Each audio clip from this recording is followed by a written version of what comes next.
His son was failing school. Not dramatically, not in the way that produces emergency meetings and urgent phone calls home, but in the quiet, persistent way that can go unnoticed for a semester or two before it becomes something that requires a conversation. The grades were slipping in 3 subjects. The homework was coming in late or not at all. The teacher notes were polite and professional, and carried the specific warmth of people who were concerned but had not yet escalated their concern into action. The principal had called a meeting. She had prepared for it the way she prepared for all parent meetings involving students whose performance had declined, with the attendance record, the grade history, the teacher observations, and the particular posture of someone who had done this many times and knew from experience that the variable most predictive of outcome was the quality of the parental engagement she was about to encounter. She had looked at the file. She had formed an impression. She had not looked up who the father was. When Marcus Webb walked into her office, she was still working from the impression the file had given her. She would not be working from that impression for long. If you have ever walked into a room and been underestimated by someone who had access to better information and chose not to use it, this one is for you. Marcus had known something was wrong with Elijah before the school called. He had known it the way parents who pay attention know things. Not through a single piece of evidence, but through the accumulation of small signals that individually meant nothing, and together meant something was off. Elijah was 11 years old, and had always been, by temperament, a child who talked. He talked about things he had read. He talked about questions he had that didn't have answers yet. He talked about the specific injustices of the school lunch rotation, which he had been tracking with the systematic attention of a person who takes data seriously, and about the unfairness of a rule that prohibited water bottles with exterior pockets, a rule whose rationale he had investigated and found wanting. He was, in the particular way of children who are comfortable in their own minds, good company. He had been quieter in the past 2 months. Not sullen, not obviously troubled, just quieter. Marcus had noted this and was watching it. He was a single father who had been doing this alone since Elijah was 4. Which meant he had 7 years of practice in the specific skill of paying attention to a small person who could not always name what was happening to them, but whose body and behavior communicated it anyway, if you knew how to read the communication. He had gotten good at it. It was one of the things he had gotten good at in the years since Elijah's mother had left, not by choice but by necessity, in the way that people become good at things when the alternative is being bad at them with real consequences.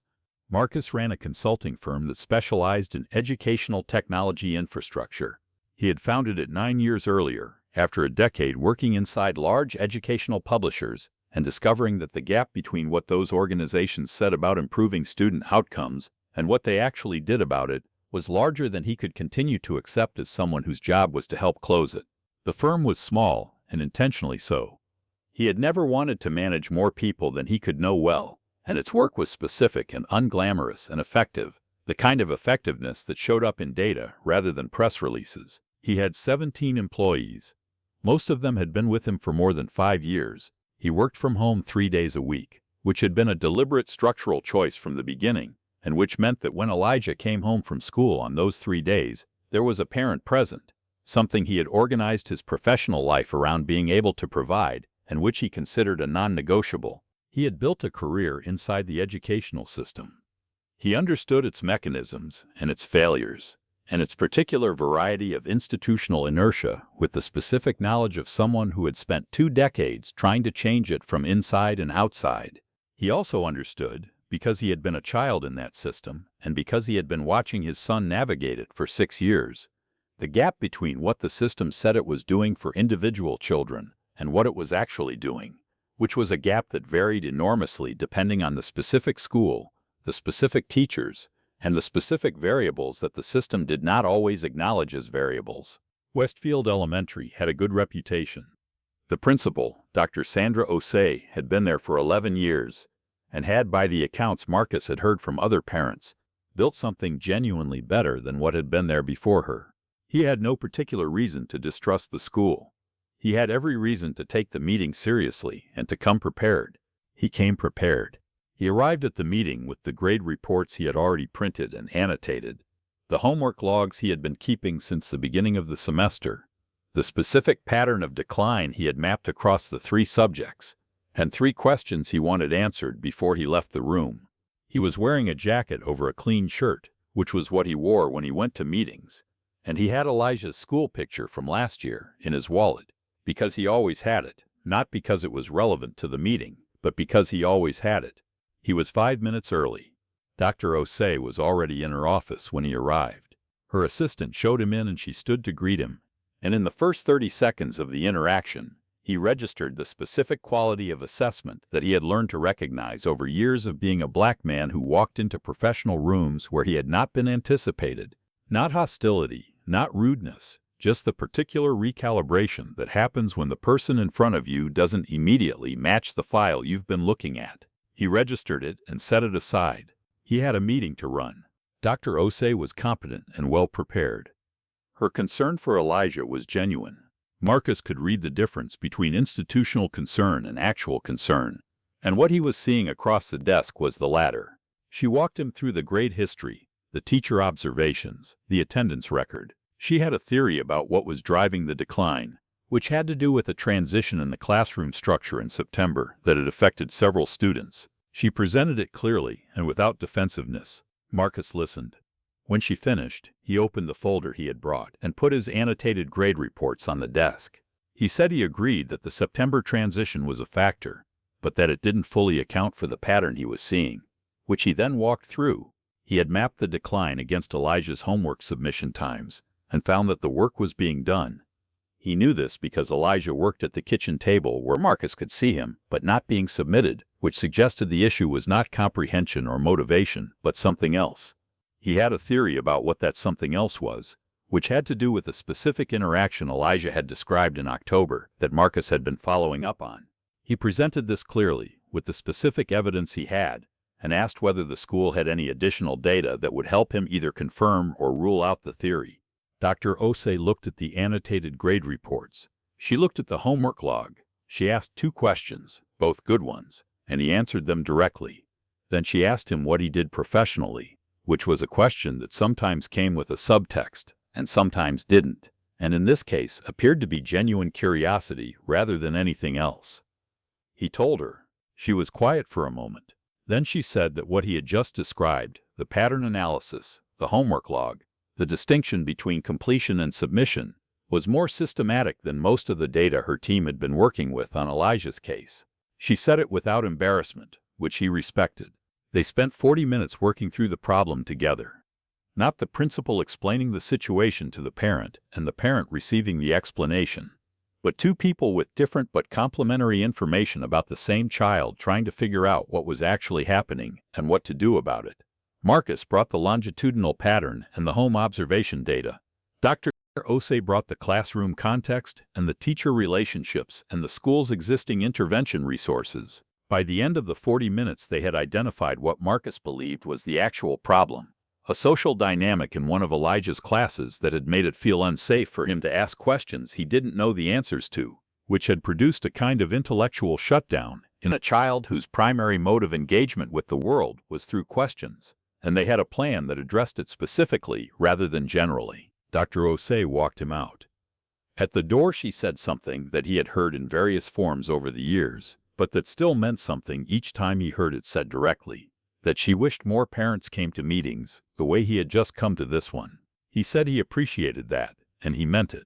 But he also said that he thought the school's data collection process might benefit from making it easier for parents who didn't have his background to engage at the same level, which was a systemic observation rather than a personal one. She looked at him for a moment.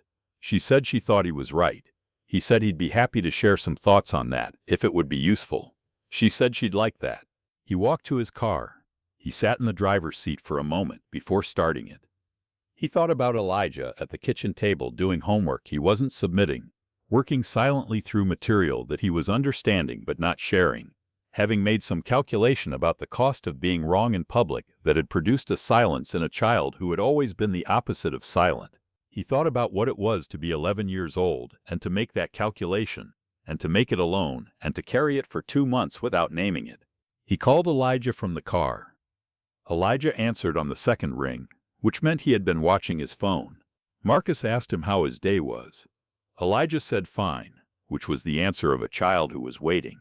Marcus said he had just come from a meeting at school. Elijah was quiet.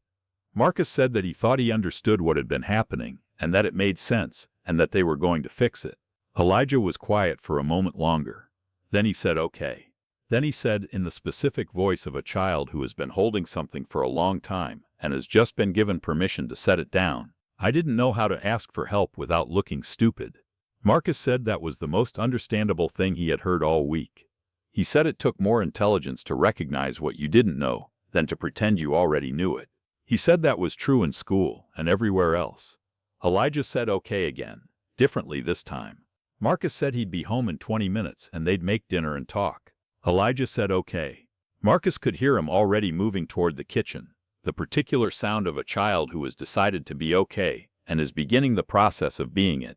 Marcus drove home through streets that were ordinary and familiar, past the grocery store where he and Elijah shopped on Saturday mornings, past the library where Elijah had his bi-weekly visits to the section on animals, past the school itself, which looked from the outside exactly like what it was, a building full of children working through the business of becoming themselves, doing it imperfectly and sometimes alone, and sometimes with more support than they knew they had.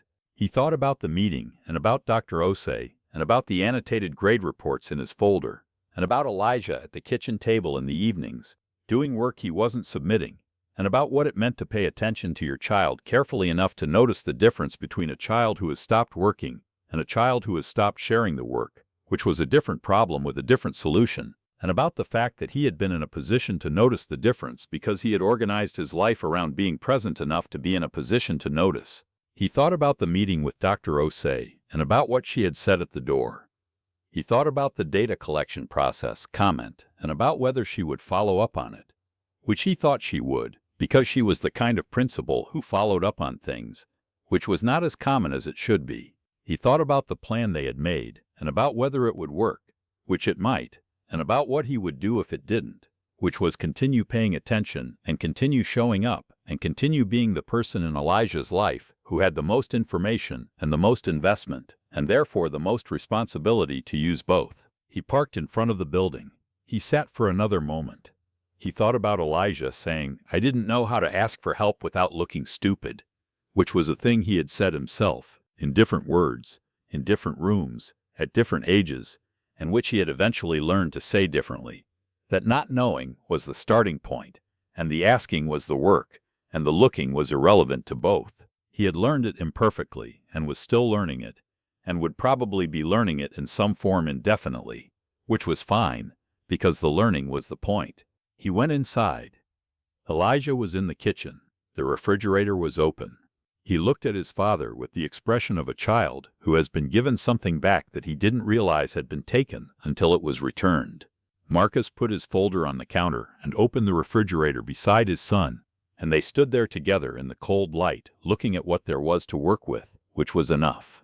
The most important meetings a parent can take are not the ones where they go to be updated, but the ones where they come prepared to add something. Every child in every school is surrounded by adults who have some of the information. The child needs an adult who has all of it, who has the classroom data and the kitchen table data and the car ride data and the 2-month pattern of a question that was never asked. That adult is not always available. When they are, the outcome of the meeting is different. When they are not, the child carries it alone. The goal is to be available. The goal is to have all of it. The goal is to walk into the room prepared.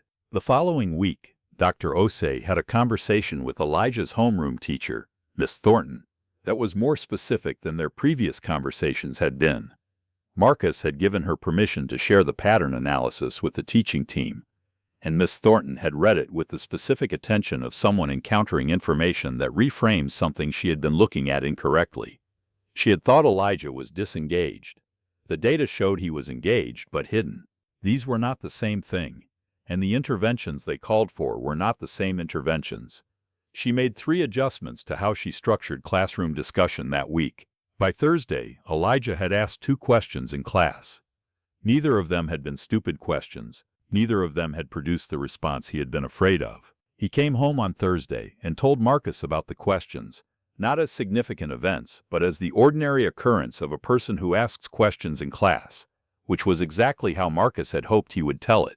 Marcus sent Dr. Osei a brief email at the end of the week. He said the adjustments seemed to be working, and thanked her for moving quickly on them. She replied the same evening, which told him something about when she did her email, which was late. She said she had spoken with the teaching team and that the conversation had been useful beyond Elijah's specific situation, that the distinction between disengagement and hidden engagement had come up in relation to 2 other students, and that Miss Thornton was now approaching those situations differently as well. She said she was serious about the data collection conversation and asked whether he would be willing to come back in the following month. He said yes. He went back in the following month. He had prepared a brief written summary of some observations about the school's current parent communication system and some possibilities he had been thinking about, drawn from his professional work that might address the gaps he had identified. It was 4 pages. Dr. Osei read it before the meeting and had annotated it, which told him she had read it carefully. They talked for an hour. At the end of the conversation, she asked whether he would be willing to be part of an informal advisory group she was trying to put together on parent engagement. He said he would be. He was in that group for 2 years. The work produced 3 specific changes to Westfield's communication practices that other schools in the district eventually adopted. It was not dramatic work. It was the kind of work that happened below the level of press releases and produced results in the data over time, which was the kind of work Marcus had always been most comfortable with and most effective at. Elijah finished the school year with grades that were the highest he had posted in 2 years. More importantly, and this was the metric Marcus tracked more carefully than the grades, he was talking again. He talked about school. He talked about Miss Thornton and about a project on migratory birds that he had decided to do more work on than the assignment required, because he had started reading about it, and the reading had produced questions that the assignment didn't answer. He talked about a friend named Jonah, who was also interested in birds, which had produced a friendship based on a shared investment in a specific subject, which was the kind of friendship Marcus had always thought was the most durable kind. He talked at dinner and in the car and at the grocery store on Saturday mornings and at the library on his bi-weekly visits to the animal section. He was again the child he had always been, present and engaged and full of questions that didn't have answers yet, which was the thing Marcus had been paying attention for and the thing he was most relieved to see return.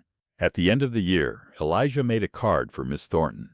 He made it at the kitchen table with the careful attention he brought to things that mattered to him, spending an hour on it, getting the drawing right, writing something inside that Marcus did not read because it was Elijah's card, and its contents were Elijah's to give. He handed it to her on the last day of school. She kept it on her desk the following year, which Marcus knew because Elijah mentioned it in September, when his new teacher's classroom happened to be next to Miss Thornton's, and he had seen the card through the window.